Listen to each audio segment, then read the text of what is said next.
Saya Sinti Rompas masih menemani Anda di Kompas Petang. Saudara, para guru honorer kini dilanda kekhawatiran akan nasib mereka.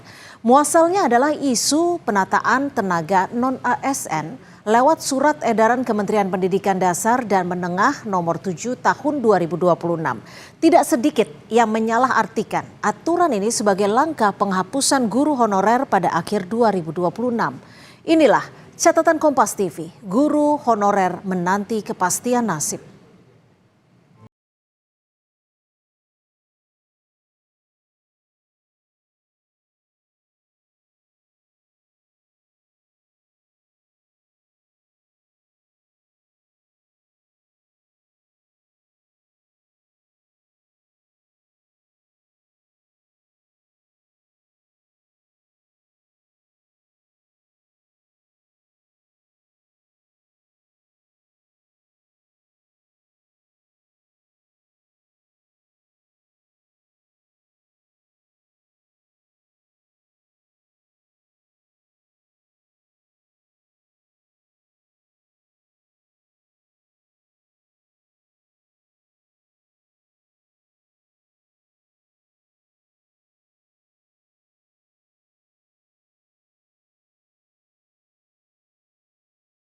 Guru honorer, tapi saya masih ada rasa kepemilikan kayak siswa tersebut. Saya pengen ngelihat siswa tersebut sukses, dan kalau semisal wacana tersebut jadi dilaksanakan, saya sudah tidak bisa bertemu dengan siswa dan tidak bisa mengajar lagi. Laksma dan para guru honorer lainnya memang kini dilanda kekhawatiran akan nasib mereka. Muasalnya adalah isu penataan tenaga non-ASN lewat surat edaran Kementerian Pendidikan Dasar dan Menengah nomor 7 tahun 2026. Tidak sedikit yang menyalahartikan aturan ini sebagai langkah penghapusan guru honorer pada akhir tahun 2026.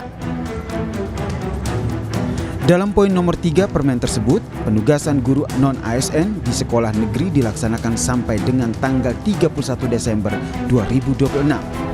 Sementara dalam Undang-Undang Aparatur Sipil Negara nomor 20 tahun 2023 diatur bahwa guru sekolah negeri wajib berstatus pegawai negeri sipil atau pegawai pemerintah dengan perjanjian kerja. Merespons hal ini, Menteri Pendidikan Dasar dan Menengah Abdul Mukmin menegaskan pembatasan pengangkatan guru honorer dilakukan demi penataan dan pendataan tenaga pendidik secara lebih akurat. Selama ini masih ditemukan pengangkatan guru honorer langsung oleh kepala sekolah tanpa koordinasi dan persetujuan dinas terkait. Ya, kalau rasio guru kita secara nasional itu sudah cukup, tetapi ada sekolah dan daerah yang kelebihan guru, ada daerah dan sekolah yang kekurangan guru. Nah, inilah yang kemudian kami berusaha untuk melakukan pendataan dan penataan, sehingga dengan pendataan itu nanti kita akan bisa mengetahui dengan jelas bagaimana status para guru itu. Karena banyak, mohon maaf, guru honorer itu diangkat begitu saja oleh kepala sekolah tanpa sepengetahuan dan sepersetujuan para kepala dinas. Anggota Komisi 10 DPR RI mendesak pemerintah untuk merombak total tata kelola guru di Indonesia dengan meminta nasib dan aturan para pendidik tidak lagi dikendalikan oleh Kementerian Pan-RB, tapi di bawah naungan Mendikdasmen. Jangan diatur di Pan-RB, guru itu nggak boleh. Guru itu rezimnya adalah Undang-Undang Pendidikan. Dia harus masuk prinsip undang-undang yang lex specialis. Nah, terus bagaimana hubungan antara Kemendikdasmen dengan Pan-RB? Hanya melaporkan saja, tidak menentukan kualifikasi. Yang menentukan kualifikasi adalah Dikdasmen. Di sisi lain, Federasi Serikat Guru Indonesia menilai kepastian status tidak akan berarti tanpa perbaikan kesejahteraan. Guru honorer bukan angka yang bisa dihapus demi penghematan, melainkan nyawa pendidikan yang layak hidup sejahtera. Bagaimana memastikan guru-guru ini dengan status barunya tadi gitu ya, itu tetap digaji gitu, tetap dibayar. Pastikan gitu mereka berubah status, tapi juga kesejahteraannya kalau bisa ditambah, bukan malah dikurangi atau mereka daerah nggak mampu terus mereka jadi hilang gitu atau tidak dengan kutip jadi dipecat kan begitu. Nah itu yang kita Ya. harus hindari.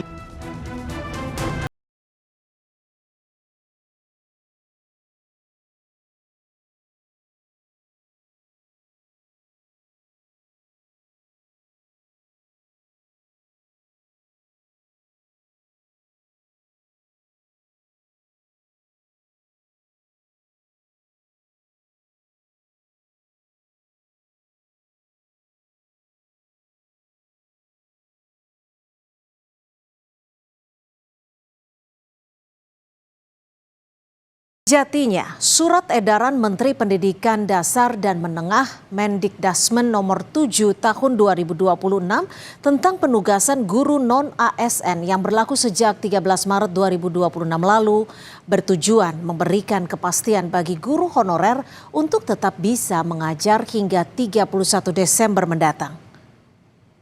Dasar dan Menengah. Surat edaran ini menjadi dasar bagi pemerintah daerah atau Pemda untuk tetap bisa mempekerjakan guru honorer akibat pemberlakuan Undang-Undang ASN yang baru yang menghapus istilah honorer. Tetapi yang terjadi justru sebaliknya. Banyak guru honorer khawatir akan keberlanjutan nasib mereka. Pengabdian puluhan tahun menjadi guru akan terhenti bila sampai akhir tahun ini mereka belum berstatus ASN pegawai pemerintah dengan perjanjian kerja atau ASN P3. Jaringan Pemantau Pendidikan Indonesia JPPI mencatat hingga saat ini masih ada sekitar 2,3 juta guru honorer yang mengajar di sekolah dan madrasah negeri maupun swasta. Tenggat waktu yang tersisa kurang dari 7 bulan untuk menjadi momok menakutkan bagi jutaan guru honorer tersebut. Karena banyak dari mereka belum berstatus sarjana, tidak memiliki sertifikat pendidik karena belum menempuh pendidikan profesi guru, atau tidak terdaftar dalam data pokok pendidikan alias Dapodik. Belum lagi, Pemda sering tidak mengusulkan jumlah kebutuhan guru yang sesuai dengan kebutuhan real di lapangan, dengan alasan tidak punya uang. Karena begitu alih status dari honorer menjadi ASN P3K terjadi, maka sumber penggajian bagi para guru berubah dari anggaran BOS yang menggunakan APBN ke anggaran belanja pendapatan daerah atau APBD.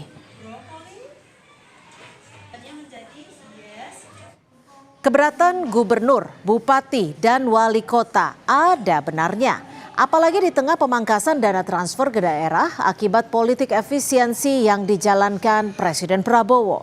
Tetapi keberatan ini juga tidak sepenuhnya tepat karena sepanjang tahun 2026 publik masih dipertontonkan penggunaan dana APBD yang kurang prioritas seperti pembiayaan renovasi kantor, pembelian mobil dinas baru, hingga tunjangan operasional yang nilainya fantastis.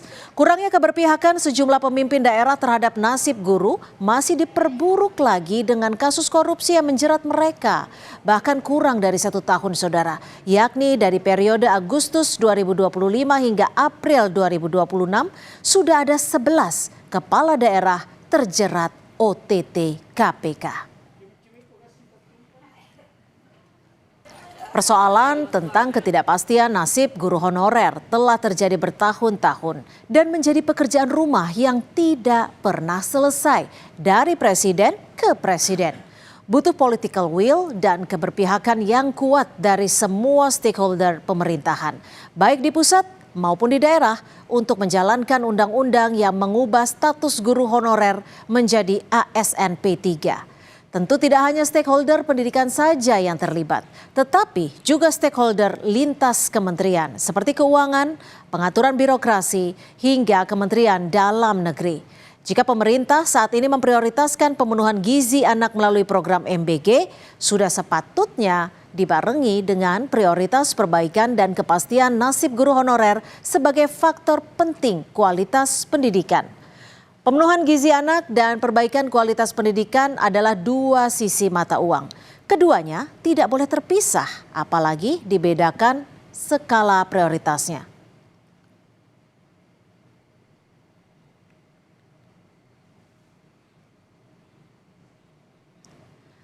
Alih status guru honorer menjadi ASN P3K tidak hanya memberikan kepastian bagi mereka tetap bisa mengajar, tetapi juga upaya memperbaiki kesejahteraan para guru.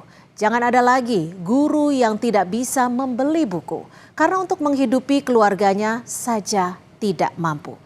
Demikian catatan Kompas TV pekan ini.